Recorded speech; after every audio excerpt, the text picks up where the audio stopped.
मैं भंवर सिंह और आप सभी का मेरे सुर तरंग चैनल पर स्वागत है। कल दोस्तों मैंने वीडियो में बताया था राजकुमार स्वामी जो भजन सम्राट, जो हमारे राजस्थान के जाने माने भजन गायक थे, उनके बारे में उनका जीवन परिचय दिया था। लेकिन दोस्तों उनके द्वारा जो की गई आत्महत्या थी उसके बारे में मैंने नहीं बताया था। आप में से बहुत सा ने जानना चाहा है कि आखिरकार इन्होंने आत्महत्या क्यों की, जबकि मन से भी बहुत ही सुदृढ़ स्थिति में हमेशा नजर आते थे। लेकिन क्या वजह हुई, तो दोस्तों आइए आपको संपूर्ण जानकारी बताता हूं कि राजकुमार स्वामी ने किस कारण से आत्महत्या की।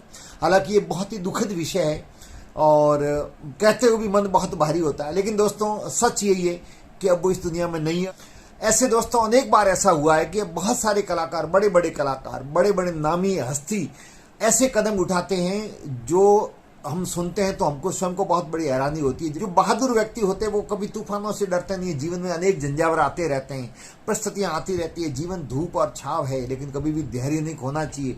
परंतु ये लोग धैर्य कई बार खो देते हैं। अभी सप्ताह भर पहले भी नितिन देसाई जो जाने माने फिल्म निर्देशक एवं निर्माता थे, जिन्होंने आत्महत्या कर ली, जो बड़ी हैरानी की बात है। आपने दोस्तों खूब सुना, 1.5 साल पहले सुशांत सिंह जो फिल्मी हीरो थे, बहुत ही अच्छे कलाकार थे, कुछ फिल्में उन्होंने बनाई, बहुत हिट गई, लेकिन उन्होंने भी आत्महत्या कर ली। उससे पूर्व के बहुत सारे कलाकारों के बारे में मैं बताऊंगा तो लंबी चौड़ी लिस्ट हो जाएगी। अनेक जानी मानी हस्तियों ने आत्महत्या की।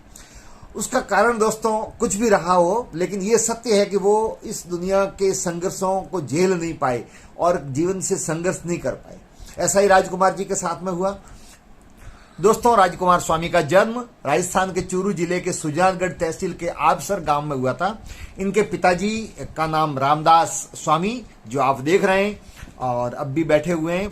दोस्तों बचपन से ही ये अद्भुत प्रतिभा के धनी थे। कहते हैं ना, प्रतिभाएं भगवान की देन होती है, कला भगवान की देन होती है। और बचपन से जब ये 3 साल के थे तभी इनको संगीत में बहुत गहरी रुचि थी और घर पे भी ये गाते थे, गुनगुनाते थे, बहुत सारे गाने सुनते थे। जब स्कूल में पढ़ने लग गए तब भी स्कूल की विभिन्न गतिविधियों में, राष्ट्रीय पर्वों पर, 26 जनवरी, 15 अगस्त, बाल सभा में भी हर जगह ये कार्यक्रम में गाते थे। और 8वीं में पढ़ते थे, उस दौरान तो सत्संग में भी जाने लग गए। तो दोस्तों लोग उनको बुलाने के लिए आते थे, गोदी में उठा करके लेके जाते थे। और एग्जाम होता था, सुबह परीक्षा होती थी, तब इनके जो भाई हैं, बड़े भाई हैं महावीर स्वामी, वो खुद वहां लेने जाते थे और गोदी में उठा करके लेके आते थे और परीक्षा उसको दिलवाते थे।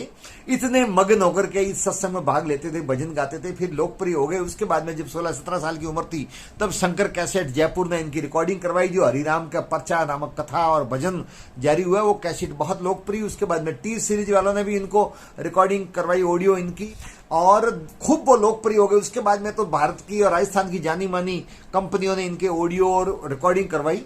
लेकिन दोस्तों दुख की बात यह है कि इतना सब कुछ लोकप्रिय होने के बाद में इनकी आर्थिक स्थिति में बहुत सुधार हुआ। ऐसा कुछ भी नहीं। आप देख रहे हैं इनका मकान आज भी बता रहा है बहुत सामान्य स्थिति में, जो आप देख रहे हैं ये मकान है उनका। और दोस्तों उसके बाद में आज सोशल मीडिया का जमाना आ गया, यूट्यूब आ गए, तो उनके द्वारा जो रिकॉर्ड की हुई कैसेटें थी, जिन जिन बड़ी बड़ी कंपनियों ने रिकॉर्डिंग करवाई थी, जिनको मात्र 500 रुपए देते थे एक कैसेट के रिकॉर्डिंग के, 500 रुपए। जो जी हाँ दोस्तों, ये मैं नहीं कह रहा हूं, ये खुद बता रहे हैं और मैं आगे इनके ही द्वारा कही हुई बात बता रहा हूं, इनकी व्यथा उनके ही मुंह से सुनाऊंगा। उसके बाद में इनको 500 रुपए देकर के फ्री कर दिया जाता था और कंपनियों ने इनसे करोड़ों कमाए। ये दुख इनको भी था, जो आप पहले एक बार इनके बारे में सुन लें, फिर मैं आगे की आपको जानकारी देता हूं। दोस्तों मेरे पास न कोई धन है, न कोई माया है। उस परम पिता परमेश्वर ने, गुरु महाराज ने, बालाजी महाराज ने ये जो गला दिया मुझे, इसी में ही सब कुछ है। उन्होंने सब कुछ दे दिया मुझे, बहुत दिया उन्होंने। बाकी ये मत समझ लेना कि मैं अरबपति या करोड़पति हूँ। मैं एक साधारण सा, क्योंकि हमारे जमाने में पैसे नहीं थे इस लाइन में दोस्तों। 500 रुपए में एक कैसेट गाई है, जिससे कंपनियों ने करोड़ों कमाए। ये सिचुएशन थी। जैसा आपने सुना, अपनी व्यथा प्रकट कर रहे हैं। ये हर कलाकार की व्यथा है। चंपा मेथी के परिवार की भी आज आर्थिक स्थिति अच्छी नहीं है, तो उसके लिए काफी हद तक वो बड़ी बड़ी नामी गिरामी कंपनियां हैं जिन्होंने इनकी रिकॉर्डिंग करवाई। अब दोस्तों हुआ क्या है, वो जो वास्तविक स्थिति जो मैंने अनुभव की है इतना सब कुछ जानने के बाद में, वो ये है कि उस जमाने के अंदर वीडियो तो था नहीं, ऑडियो हुआ करते थे, ऑडियो की रिकॉर्डिंग करवाते थे और इन कलाकारों से बहुत कम पैसों में ये रिकॉर्डिंग करवा लेते थे और उसके बाद में उनसे लिखित में करार ले लिया जाता था और उसके बाद में उनकी मास्टर कैसेट आज पास में। अब जो आप सोशल मीडिया पर, यूट्यूब पर जो वीडियो, ढेर सारे वीडियो देख रहे हैं विभिन्न प्रकार के प्रसिद्ध कलाकारों के, ये वही वीडियो आज से 20-20 साल पहले के मास्टर कैसेट से बना करके भेजते हैं और इन्होंने कॉपीराइट कर रखा है, दूसरा कोई भी चढ़ा लेता है। यहां तक कि उन गायक कलाकारों के परिवार का सदस्य भी यूट्यूब पर इसको चढ़ा लिया था। चंपा मेथी का बेटा दिलीप भी चंपा मेथी का वीडियो चढ़ा लेगा तो उसके वहां पर भी कॉपीराइट आ जाएगा। तो दोस्तों अब उस जमाने में 500 रुपए में उसको रिकॉर्डिंग करवा ली इन्होंने और अब उन्हीं मास्टर कैसेट से वीडियो बना करके करोड़ों रुपए कमा रहे हैं, लाखों रुपए कमा रहे हैं। लेकिन जिन्होंने गाया उनको कुछ भी नहीं मिला, केवल 500 रुपए मिले।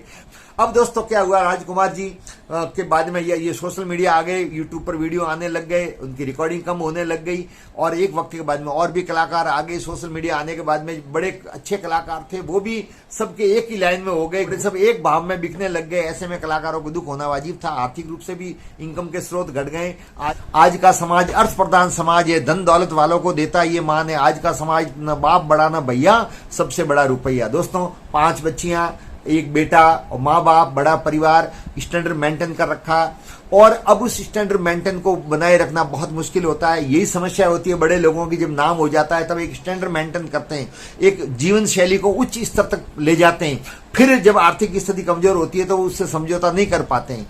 और दूसरी बात, अपने ही सामने और जो कलाकार होते हैं जो इनसे बहुत पीछे होते हैं लेकिन वो बहुत कमाते हैं और उनको इनका ऑफर नहीं मिलता, उनके प्रोग्राम नहीं आते हैं और वक्त के साथ में सब बदलता भी है। दोस्तों दुनिया उगते सूरज को प्रणाम करती है। एक वक्त के बाद में बड़े बड़े कलाकारों के साथ में ऐसा हो चुका है, यहाँ तक कि मोहम्मद रफी के साथ में भी ऐसा हो चुका है। तो दोस्तों ये वक्त है, सब दिन होत न एक समाना, राजा प्रजा सब ने जाना, सब दिन होत न एक समाना। वक्त बदलते समय नहीं लगता, वो समझौता नहीं कर पाते और यही कठिनाई होती है और उसके बाद में वो टेंशन में आ जाते हैं, ज्यादा तनाव में आ जाते हैं, मानसिक रूप से कमजोर हो जाते हैं और उसके बाद में इस स्थिति को झेल नहीं पाते, उससे संघर्ष, जीवन से संघर्ष नहीं कर पाते और फिर ये न जाने क्यों डिप्रेशन में जाकर के और अंतोगत्वा जीवन को समाप्त करने का ठान लेते हैं। और बहुत सौ ने इस प्रकार से जीवन लीला को समाप्त किया, उनमें से एक भी राजकुमार जी थे। जी हाँ दोस्तों, इस संघर्ष के कारण, आर्थिक रूप से कमजोर होने के कारण और मानसिक तौर पे अस्वस्थ हो जाने के कारण से ये जीवन से संघर्ष नहीं कर पाए। हालांकि वो रहते जीवन में संघर्ष करते तो कोई मुश्किल नहीं है, क्योंकि जब अमिताभ बच्चन दिवालिया घोषित होने के कगार से वापस उठ करके उच्च स्तर पर जा सकते हैं तो हर व्यक्ति जा सकता है, लेकिन बस आपको संघर्ष करना पड़ता है। संघर्ष करोगे तो ये दरिया भी पार हो सकता है, लेकिन बहुत से ऐसा नहीं कर पाते, धैर्य नहीं रख पाते। कुमार जी के साथ में भी दोस्तों यही हुआ, आर्थिक रूप से और मानसिक तौर से कमजोर होने के कारण से उन्होंने फिर ये गलत कदम उठाया, जिसको किसी रूप में अच्छा नहीं कहेंगे। विशेषकर राजकुमार जी जैसे व्यक्ति के जो इतने बढ़िया भजन गाते थे, कथा गाते थे, उसके माध्यम से लोगों को ज्ञान देते थे, साधु संतों का सानिध्य प्राप्त था उनको और बाहर से वैचारिक रूप से वो बहुत सुदृढ़ नजर आ रहे थे, सक्षम नजर आ रहे थे। लेकिन आखिरकार 4 मार्च 2021 को उन्होंने आत्महत्या कर ली।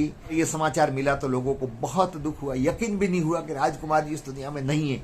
लेकिन दोस्तों सच यही था कि वो इस दुनिया में नहीं रहे। हजारों ने, लाखों प्रशंसकों की आंखें नम हुई और बहुत सारे लोगों ने नम आंखों से उनको विदा किया और इस प्रकार से एक महान कलाकार जो मात्र 45 साल की उम्र में इस दुनिया से विदा हो गया, जो वापस लौट करके नहीं आएगा। लेकिन आज उनके मधुर गीत, उनकी कथाएं हमारे बीच में विद्यमान है। जब तक व्यवस्था रहेगी, ये कैसेटें, ये वीडियो चलते रहेंगे, तब तक वो हमारे बीच में संगीत के माध्यम से अमर रहेंगे। आपको ये वीडियो कैसा लगा? वीडियो को लाइक करें, शेयर करें, कमेंट्स करें और यदि अब तक चैनल को सब्सक्राइब नहीं किया है तो चैनल को सब्सक्राइब करें। आप सबका बहुत बहुत धन्यवाद। जय हिंद।